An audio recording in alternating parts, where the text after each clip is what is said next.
Hi, I'm Alan Cylinder. And I'm his daughter, Chelsea Cylinder. We're Cylinder, and today we're here to talk about Thrash. It's a new movie directed by Tommy Wirkola, and it stars Phoebe Dynevor. Yes, this is both a disaster movie and a shark movie. And it takes place in a small town in South Carolina that gets hit with a completely catastrophic hurricane.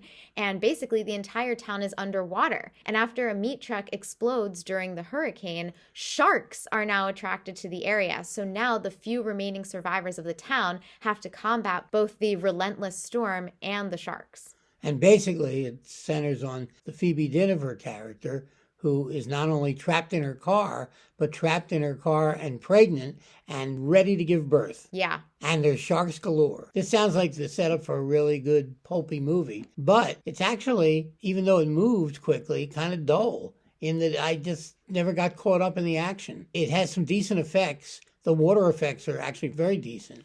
It doesn't feel like you're watching computers, even though I'm sure you were watching computers in some of the instances. And I was very interested at first, but very quickly I devolved into disinterest. The problem is that the movie singularly lacks suspense. I would agree with that. I don't think I was ever really gripped by the film. And it was interesting because as we were kind of saying the plot of this movie, I was like, wow, this sounds good and exciting. It sounded good to me too, yes. But it does. The problem is that it's not really, and I was never really excited or compelled. I basically agree with everything that you just said. I think the water and the hurricane effects are actually really well done and impressive. And other than that, it was watchable, but it just wasn't that exciting or suspenseful or compelling. The movie also stars Whitney Peak, who is fine in the film, but I am a huge Phoebe Dynevor fan. She was in a film called Fair Play a couple of years ago that she gave a really amazing performance in, and it's always good to see her. This is currently streaming on Netflix, and I would give this movie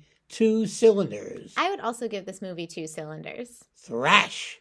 This is Alan Cylinder. And Chelsea Cylinder. Saying see you at the movies. Bye!